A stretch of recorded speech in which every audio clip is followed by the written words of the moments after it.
My wife wanted to come. Oh, how do I come with son to the beach? Yesterday I made her very drunk. When we woke up, she had hangover. I said, "Baby, are we going?" She said, you go." When we reached Luganda, she called me, "Where are you?" I said, so today I am single. Hey, just in case. Let me tell you, I got married during COVID. I got married. All of us comedians got married during COVID because we would see our wives every day. Before COVID, we would wake up, go to work while our women at home. When they would go to work, we would be at home. We didn't see ourselves for a long time. Our relationship was working. But COVID came, you wake up, she's there. You go to the toilet, you come back, she's there. You sleep, you wake up, she's there. That's why I got a child. My third born was born during COVID. Because you wake up, she's there. What do? You do.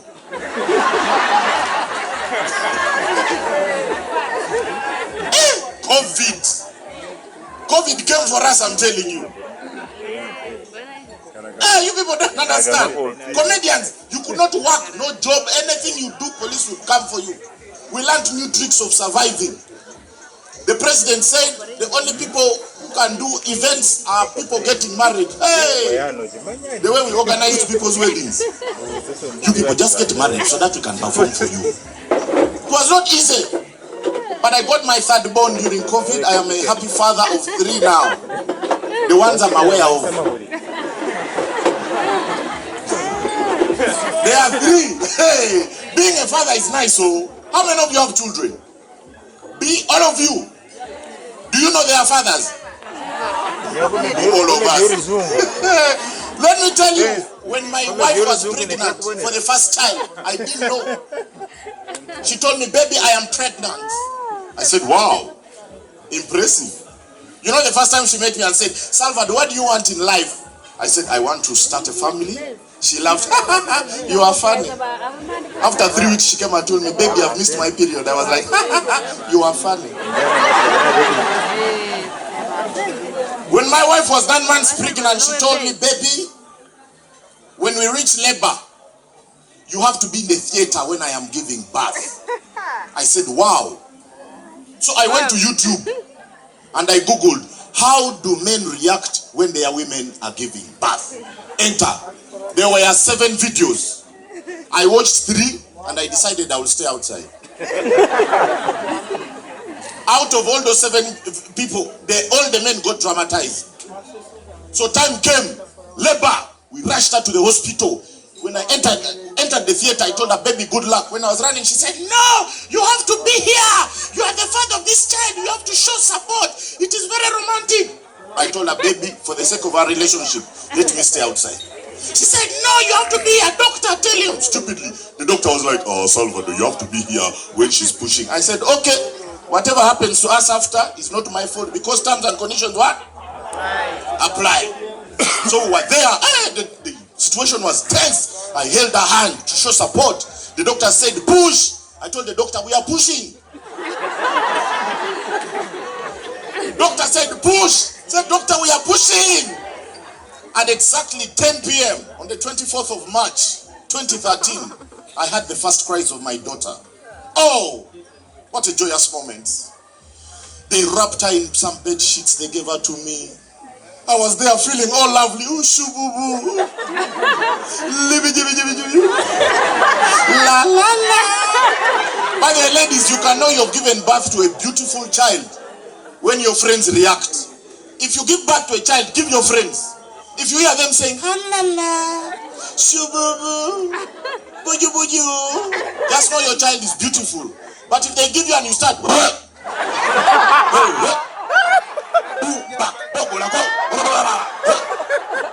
just know your baby is injured. So I was there, la la la, with you. Then the devil whispered in my ear, "Look where the baby came from."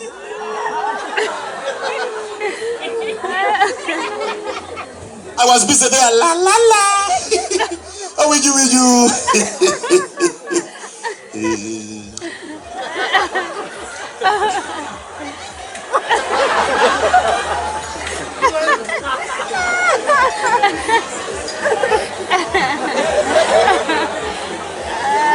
How will you?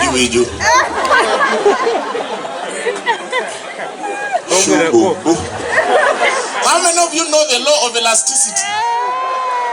It says that an object will return to its natural position unless the elastic limit has been exceeded. That one was exceeded. You know, women, for us men, God created us with one size. If you are like this, these are the size you'll have for the rest of your life. But women, I can testify, 1 minute you are, another is a bow. Let me tell you, I remember when they had released this OTT tax. Yeah? Bobby Wine called me, Salvador. I said, Oliwa. I said, Ndiwaka. Changuk Centenary Park. I mean, Ku Africana. I said, Waliochi. He said, you are one of the influential people in Uganda. Your voice will create movement. I said, for what? He said, this tax, the OTT tax, is going to affect us as musicians, as artists, as entertainers. I said, you are right. What do you need me for? He said, I need your voice so that we can say no to OTT. I drove my car to Hotel Africana. Conference with cameras. Hey, MTV, BBS. Hey, Radio West, TV West. Everybody was there. Wow. They started talking. There were ministers, MPs. They were like, this tax. Oh, wait. Now, my turn, I didn't know any political word. But everyone was talking, was saying the word impunity.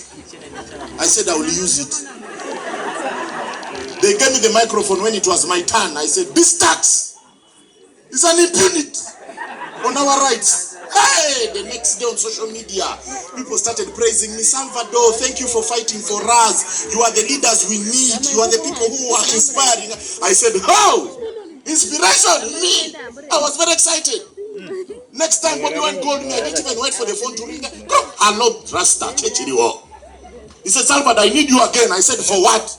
The same campaign. I said, where? He said, Centenary Park. I said, I'll be there. When I reached Centenary Park, I found 299 patrons outside. I said, today is a little bit different. But nevertheless, I entered.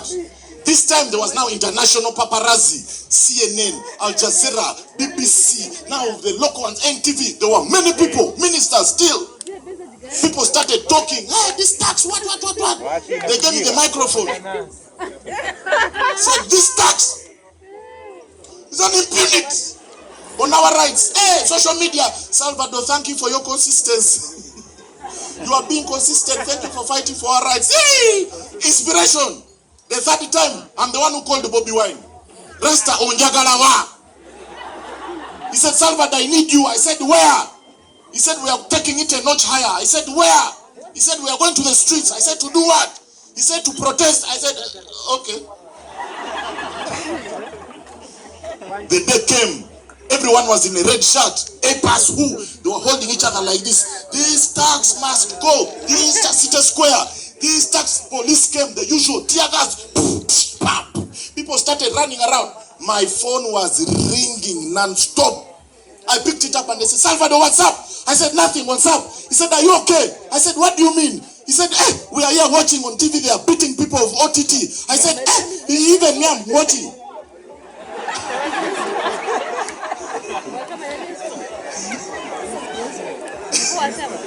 Mama, the next day people looked for my photos in the social media. Where is Salvador? They abused me. My God, Salvador, you a coward. No.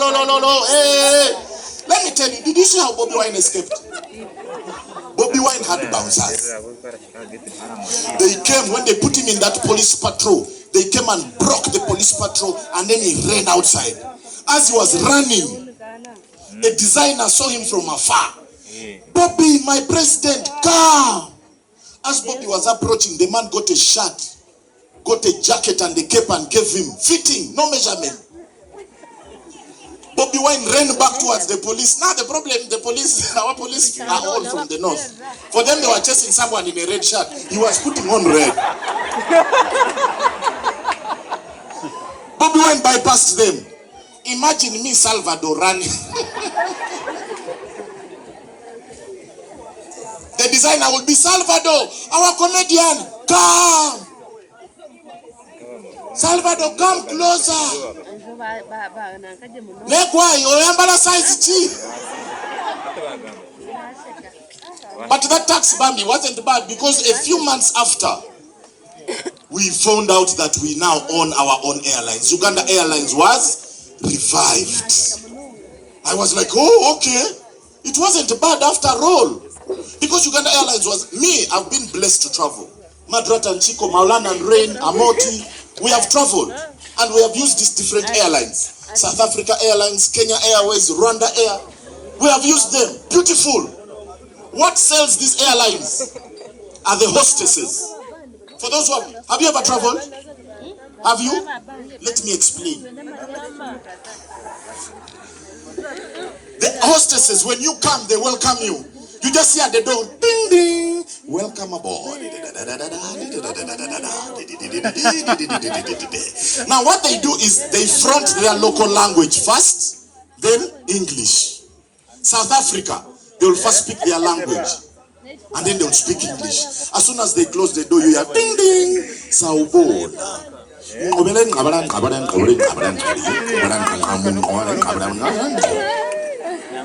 South Africa. Then they speak English. Ladies and gentlemen, welcome aboard South Africa Airlines flight number SA160 traveling from Entebbe, Johannesburg. Our flight time shall be 4.5 hours and shall be flying at an altitude of 35,000 feet above. Very nice! Kenya, the same thing. They first speak Swahili. Tutakufa kufa, kila kitu tatomba tomba. Alafu watu watalalala, watalialia, kila kitu takuwa mzuru, Uhuru Kenyatta. Very nice! Then they speak English. Ding ding. Ladies and gentlemen, welcome aboard Kenya Airways flight number KQ416 traveling from Entebbe to Nairobi. Our flight time shall be 6 minutes. Very nice. Rwanda Air, the same thing. They first speak in Rwanda. Then they speak English. As soon as the doors close here, ding ding. Orahoneza. Amakuru yawa mafaranga, amakuru kabarahaji ruwarabanga, amahoro hamahanje burahanga Paul Kagame. Amahingi baharahango masahanze buraga. Very nice. Uganda. Which tribe is going to represent us? Bachiga, never. You'll make us lose business. Bachiga, very rude. Mchiga will come and say, sit down, Kumanyo. Put on your seatbelt to mouth. If you don't want to read it. Aye. Which other tribe? Batoro cannot. All the flights will delay. Greeting alone is 2 hours. I chari nikurora kureva. I bojo look at your hair. Before you know it, ding ding, we have delayed by 2 hours. Which other tribe? Ankole. Ankole, never. You are very arrogant. And when Ankole hostess will come and say, hey. You people are many. You are many. You keep on complaining of government. Well, where do you get this money? Anyway, feel free. Sit, relax. See? Put on your seatbelt. If you don't want to leave it, we gave you peace. What more do you want? Very arrogant. We cannot. Who else? Basoga. You are naturally. You with your light skin. Ask your father who your mother is, or ask your mother who your father is. Lies. First of all, you see, for us in the north, the more we talk, the more emotional we become. First of all, we have no clue what we are doing, but we will be there. The guy will come. Okay, you sit down. Welcome aboard Uganda Airlines flight number 400. They don't say zero, eh? Number 400. Flying from Entebbe to. We are flying from Entebbe. We are. Hold on. Pilot, we are going where? Nairobi. Not Juba. Juba was yesterday. Okay. But we should go to Juba next time. Apparently, we are going to Nairobi. So you sit back, relax, and enjoy the flight. Put on your seatbelt, then they start getting emotional. Because if you don't put on the seatbelt, anything will happen to you. Me, I don't care whether I put on the seatbelt or not. The government has already spoiled my future. I was supposed to become an engineer, but I'm here talking, shouting like a madman. I don't understand even what I'm doing here. That's why you will never find actually tailors. The ones who, you see, when you miss a flight, it is the airline's responsibility to inform you. If they don't inform you and you come to the airport, it is their responsibility to check you into a hotel. And then they present the next available flight. That can't happen in Uganda. Imagine, he's an actually tailor. First of all, he himself doesn't know that they have cancelled the flight. You'll be there, you arrive. Hello, sir. Welcome. So thank you. Where are you going? So I'm going to Mombasa. You are not going to Dar es Salaam. You say, no, I'm going to Mombasa. You look like somebody going to Dar es Salaam. Bring your passport. This is you? You say, yes, sir, this is me. Yeah, you looked a little bit handsome. I don't know what happened. So you are going to Dar es Salaam? You say, no, Mombasa. I was just checking whether you are consistent. You are alone? Say, yes, clearly I'm alone. Say, yeah, how would I know? Maybe your friend has gone to the toilet. Do you have any luggage to check in? You say, yes. Okay. Check in. Check the luggage. Do you want to sit on the window or the aisle? You say, I would prefer the window. Shout at me. These are the questions I'm supposed to ask you. Then now he realizes the flight has been cancelled. Hold on. Nalumasi! This flight, the one of Mombasa, has been cancelled. Say, hey! Look, sir. Sir, sorry, this flight has been cancelled. Then why did you waste my time? I should have been doing other things. Well, he said, you see, if you had gone to Dar es Salaam, you would have been on the flight right now. Ladies and gentlemen, thank you so much. My name is Salvador. Have a blessed night. The man from Ankole, representing all the way. Thank you so much, Patrick Ichingi, Salvador. And of course, this show would never have happened. We want to say a big special thank you to all our partners and sponsors. Chris the Water, thank you so much. Uganda Brewers Limited, Uganda. Olwagenda yatya? Alinya bus. Yemmeka. Enekitu. Amadda. Etan. Zemmeka. Nina ku sente nyingi. Lwakwa COVID atuyisemu. Era amatoola. Atemunda. Teri mutoola ategeera biriya. Amatoola bamanyiko ki? Amatoola. Wali wennyini ekyonjojo ewaabwe wennyini. Baasi ya soda yagwa. Munnaabwe n'abagamba mulindeeko ey'obuseke naye ejja. Poliisi yajja n'etwala soda nga tewali akombyeko n'ejja. Leka naawe. N'emutwala. Amatoola bali sharpu nnyo. Teri mutoola sharpu. Nnyo ate balina customer care wadde Mbarara ne baba yeetunda. Omunyankole asobola okuvaawo atafunye customer ng'omutoola amututte. Ng'omutoola yatutte? Kati mugule. Ejjanga ogule. Omunyankole ali wano omutoola ali wano. Aba awulira. Baba buno omunyeetunda. Tambula ng'omuguzi. Era nzize. Batambula batya abaguzi. Aneze manyi bw'omugula. Abagula banawe beera baba babitiibwa bavunaanyizibwa naawe. Balina famire abantu balina babitiibwa. Beekengera. Baminisita bamu bafumbo. Asooka kulabiriza. Amooti oludde mu kugula. Nange emiraabe Nigeria. Omanyi ne bamutambula. Yakuga ogulayo emiraabe Nigeria. Neekengere. Kasitoma bambi. Oli otya? Ogamba ki? Tukoze tutya?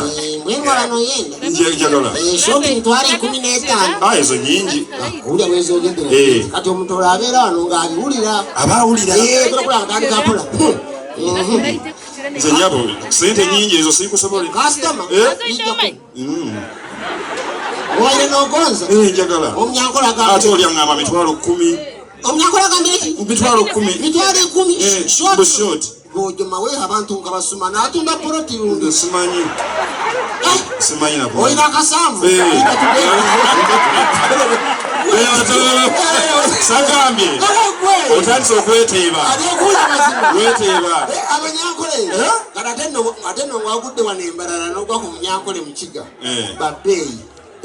Nnyo. Tebagulika. Onyangola mukiga Mbarara. Eh. Mbarara. Baseera. Babeyi. Naye kirungi kye akwensonga lwaki aseera. N'ensonga bazirina. Akwensonga. Kanziye nkugule. Kasitoma bambi. Nze ndi Muganda. Kinze kimbo. Ninkuleeba ennyindo ningireeba. Ngide badde ki. Eshana ekitereke gadi. Weebale nnyabo. Tukoze tutya. Short. Iwe Muganda iwe. Yange tukugirasa. Ate kiki. Yange tukugirasa kanyeseera munonga. Oseera mmeka. Short mitwalo 5. Ezo nyingi. Rongo oshanju nina. Asika mbuzo wa mwana zinga. Kakaga na kuleya nyoko. Iwe. Kanawe. Kali nsonga kye kusezanga ne bannowe bali wali. Asireba nombuza biki nikusera munonga. Ndio munyankole bali. Kitegeeza ki? Ndio limba bionire no taloka tene kunyanja no leba. Kwena ngoma ako mugaya. Wala twaliri. Atekati indako. Tolwawo. DJ Primo nokubera fast yanali mbintwe. Tuga amati kona yengo wanga mukubira yengo masitwagala kugira. Ono wantondo batabiganya. Shemina kumeka. Satu kingiri. Nemukikwekanga wano. Okitegera. Omuganda adda kololo nyinno mukitaddeyo. Akomawo. Akijja waawo mwakikwesi n'akiteeka mu kifo ekirala. Omanya otya. N'akakubo okalaba waayise. Oli mulalu ate oba okalaba ng'ogenda okijjayo. Bagezi wano wakati mu kakubo yeebamba waapamawo. Banyita full stop. Yateekawo full stop y'omulumbo. Kati goba onoonya ffere ensobera ne zigoba. Abaganda. N'omuvaako Abaganda. Abaganda. Wabakolako lisaani. Nze kye neekakasa ku Baganda okumanya babbi. Abamerika baakola akuuma nga kakwata babbi. Ne kabakwata eyo ne kabamalayo mu nsi zonna. Ne bakaleeta mu Uganda kabakwate.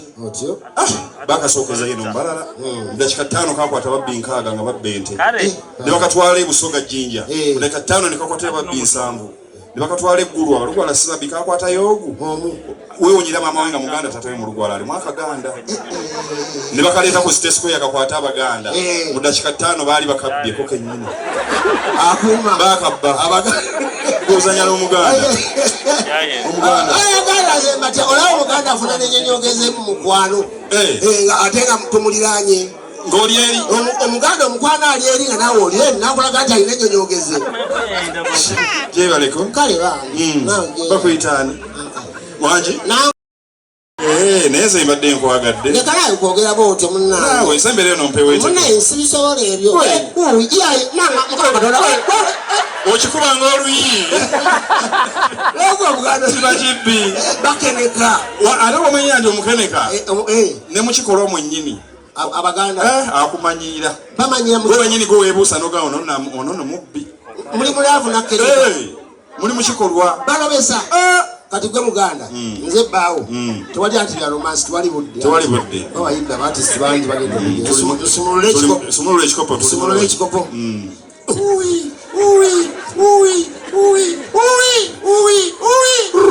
Ebyembi essimu neevuga. Oba ani ankubira? Senga wange ono. Senga twala ziri embi. Senga. Gundi yafa naaka. Banange nga kibi. Nja kuweereza kasente nga nzifunye. Kale senga baayi.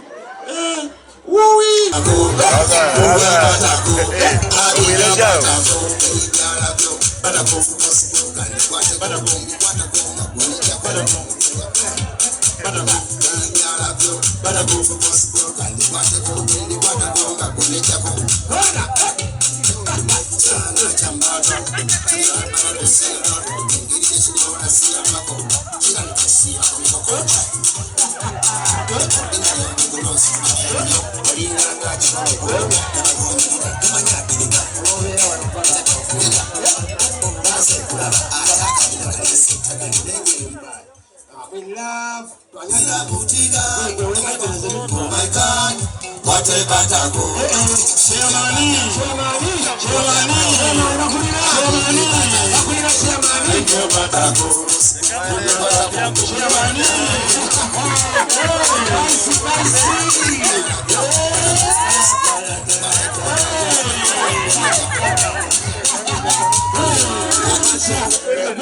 What Ankole wewe muganda. Sema ni mulalo. Onatoka machi. Omulabi. Akoze amangu ago. Atone mwana kumusinga namugamba yambale empale zikwata. Kati abalongo babusayo mukiga namukama. No boss I know bwa. Sio dagala. Sky speed. Baby byakubera. Baby inokuba ne mulafu. Speed ne speed nene alina yo sinonyi. Ne mulafu speed inokuba. Gwe kati singa ali muwala gwe singa. Singa ali muwala. Singa nyina speed mukwano. Ngolino bwangu. Siba nyabo ya musajja. Kankulumbe. Hello. Hello. How are you? Fine and you. What's your name? Shina. Wanji? Shina. Hey, Shina ali mulungi. Wala kusema. Where did you put up? Wanji? Sawa. Osulawa. Osulawa ali kacheka. Kacheka. Badde nkwagala. Laira. Oli serious. Obeerawa. Nansana. Tugende. Tomuluisa. Semuluisa. Speed eba y'amaanyi. Eba ya speed. Ya kasa meme. Nayo kwano omukazi n'omukwano gwangwanidde paka waka. Nga yekoza bwekoza. Atenga ayagala. Kebale. Kalema. Nawo jeba. Nkwagala. Laira. Osoma simanyi.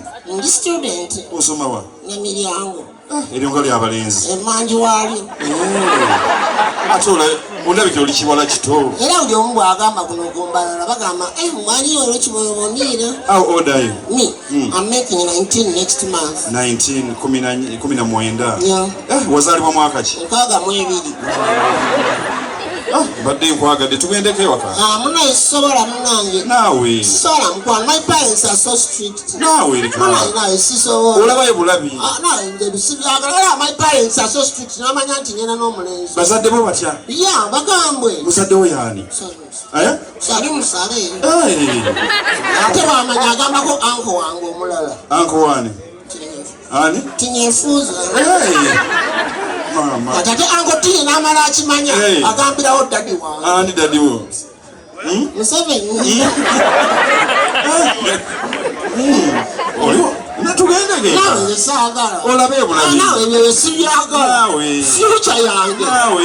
Embuzi yange. Nawe. Tugenda tutya. Tugenda tutya. Nina kaboda. Olina kaboda. Sigenda kulinnya kukikola. Nange akapikiko sikatabadde empunya yako. Nange ntagamu oyiro mupya. Kagase oyiro. Kagase oyiro ne tuti. Katugende. Tugende.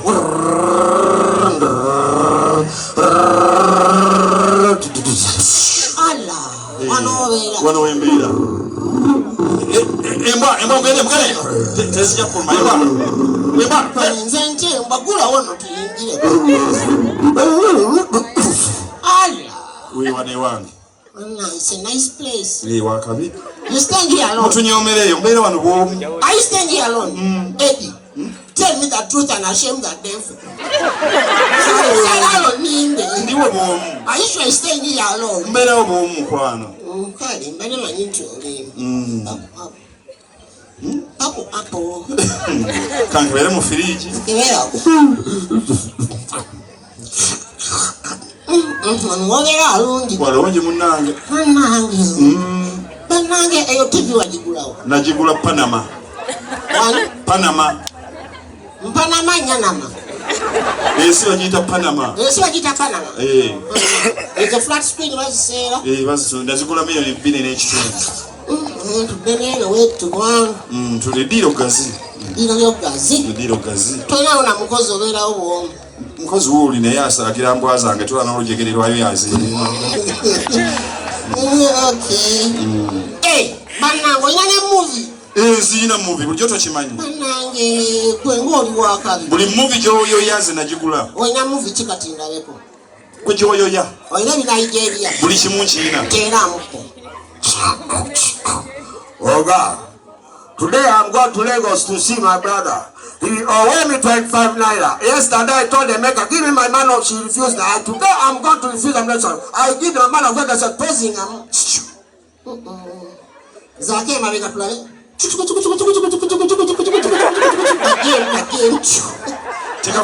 Teka kunyumidde ndowooza. Osofia Nganda ni yakaddiwa nti. Firimu nkadde nnyo. Kati olina movie ki endala? Buli gy'oyoya. movie chijo yinga. Nina ne bunde ne bobo yagala blue movie. Atote kam blue movie shagala. Siliaga atote kam ona ebintu I hate them. Yeah, you come in another movie end up in another mode. So nadale yabazungu okuja konga yabaduka. Blue movie yabaduka. Ojirina. Njina. Teka mukatono tulani. Oh yeah. Oh my God. Oh. President. Usa kwa maso. President. Zake mabega. Kaje. Mundu zo zibalezi naso changa. Bade ndanga saka beri teka mu mundu. Onya movie chenda. Ze buli joya kala nina neza Bruce Lee. Bane njagala kungufu. Onya kungufu. Onya film chi. Nina Bruce Lee alwana ni Jet Li. Neno necho. Original Tai Chi. Ojina yona. Teka mtu labe. Njagala kungufu ulambo wange. Yeah.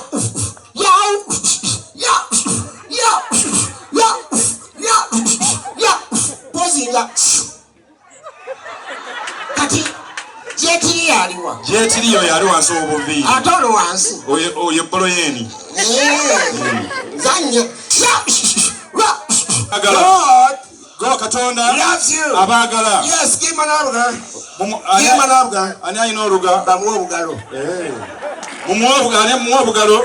Give man aruga. Mumuwa bugalo. Jesus Christ. Yes Christ. He was a good Samaritan. Yali muntu mulungi. People of Mbarara. Abantu b'Embarara. Be one. Mubere kimu. Help one another. Muyambagane. Be there for another. Muberere bannammwe. Jesus Christ. Yes Christ. He was a good Samaritan. Yali muntu mulungi. He helped people. Yayambanga abantu. Check in the Bible. Mukebere Bible zammwe. John chapter 22. Olunyiriri olwo. Up to one. Paka ku lusooka. Says Lugamba. Jesus Christ. Yes Christ. When Jerusalem. Yagenda Jerusalem. Met a lady. Yasanga omukyala. She was at the well. Ngali ku luzzi. The well was the morning. Yes, the well was the morning. Oluzzi lwali muli. Lwali lwa mudumu. Luzzi lwali lwa mudumu. It wasn't a suli. Lwali terwesulise. Lwali lwa nsulo. The water was safe. Amazzi gali mateefu. Amazzi gali mateefu. Tewaliwo kitengeja. Sikitegedde Tewaliwo pastor. kitengeja. Tewaliwo kitengejja. This kyalo jerrycan. Omukyala ono yalina ekidomola. 20 liter jerrycan. Liita 2 ekidomola. Full of water. Kijjudde amazzi. But nobody could take her. Nobody could take her. Tewali ayinza mutikka. Tewali anaamutikka. Nobody could take her. Tewali amutikka. It was in truth. Yali muntu. Bali mutuntu nekwe.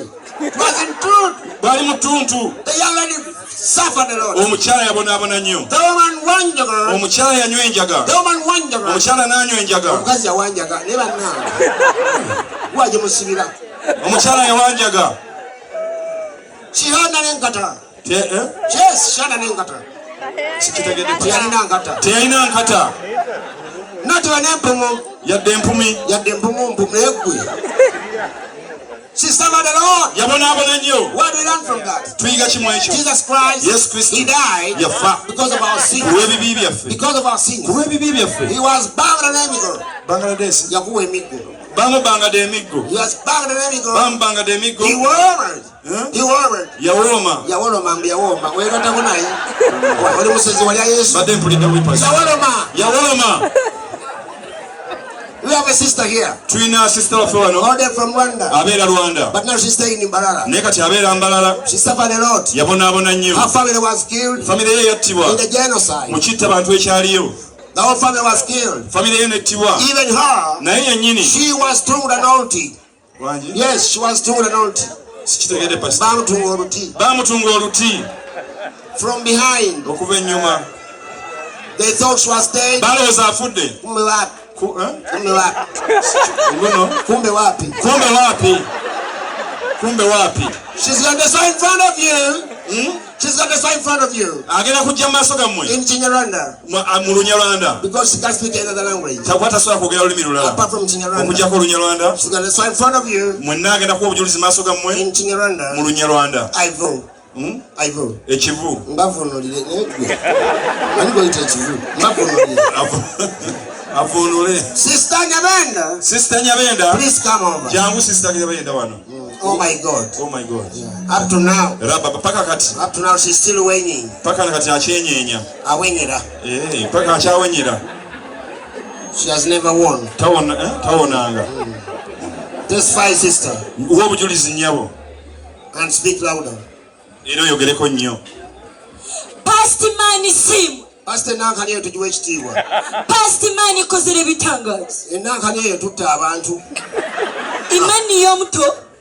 Imani y'omuto, imani y'omukuru, n'ey'omucuucuru zose ziratanduka. Nankani ezo tezifaanagana y'omwana omuto omukulu paka ku mukadde. Tezifaanagana za njawulo tukkirize bannange. Pastor arakunda Imana n'abantu bose barakunda Imana. Omusumba ayagala Nankani eyo naye na buli ali ayagala eyo tukkirize bijagala muleme kwewakana. Yes.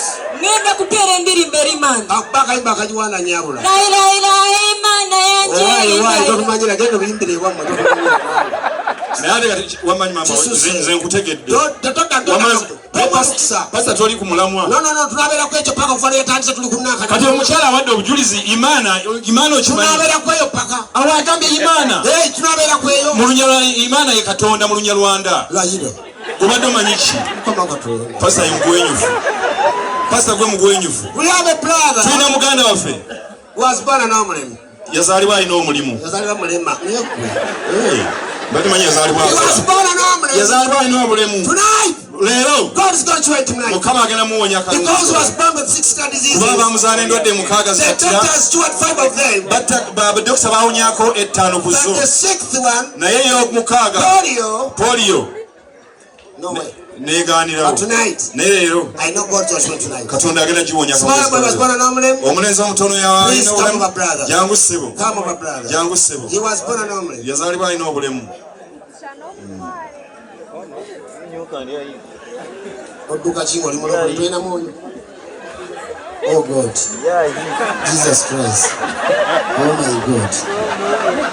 Oh God. Yes, brother. Ssebo. Were you born like this? Wazaalibwa oli bw'otyo? Yeah, pastor. You were born an omulemu? Wazaalibwa olina obulemu? Yeah, pastor. Do you believe you're just my pastor savior? Okkiriza Yesu ng'omulokozi wo? Yeah, pastor. God is right tonight? Ogenda kuwona olwaleero? Yeah, pastor. Lord, Father, Son was born an omulemu. This is the time, Father, show your power. I'm going to report son in the ceremony.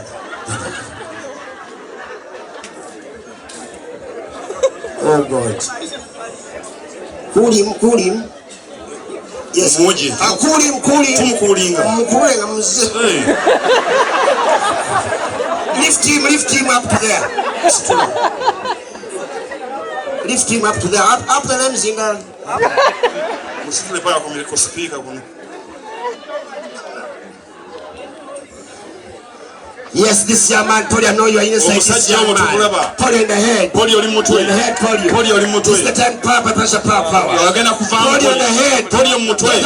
Vaamu mutwe. In the head, Polly. Oli mutwe. You're moving right now. Vaamu kati. Polly in the chest. Polly mu kifuba. In the chest now. Uli mu kifuba. Polly in the hands. Uli mu mikono. In the hands, Polly. Uli mu mikono Polly. Polly mu bukoko. Bukokola nekwe. Polly mu bukokola. Polly mu bukokola. Polly in the fingers. Polly mu ngalo. You're moving away. Ovaamu. Polly in the stomach. Polly ali mu lubuto. In the stomach. Mu lubuto Polly. Polly moving away. Polly agenda. Polly in the stomach. Polly mu lubuto Get agenda. on the stomach, Polly. Va mu lubuto Polly Polly. in the stomach, Polly. Va mu lubuto Polly. You are here. Oli wano. Polly in the seeds. Polly mu nsigo. Polly in the seeds now. Mu nsigo Polly. Polly in the nation. Polly mu nsigo. Polly in the nation. Polly mu kintu ekyo. Polly in the nation. Polly mwoli. Rasta chogera nawe. Polly in the nation. Polly mwoli mu kintu ekyo. Polly in the nation. Polly vaamu mu kintu. Rasta chogera nawe. Polly in the nation. Polly mu kintu. Polly moving away.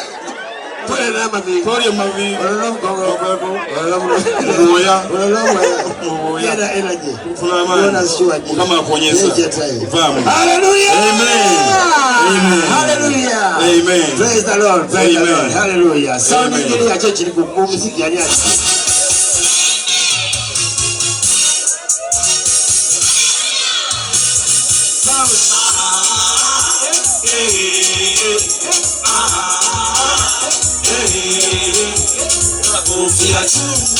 Makofia chini, makofia mbele, makofia nyuma. Kama unapenda Yesu sema amen.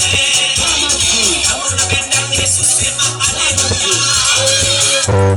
Ongea pagasa, yan process. Tabasi, round rodi, tabasi, madam, tabasi. Wega iri dem tabasi, round rodi, tabasi. Wega iri dem tabasi, madam, tabasi. Wega iri dem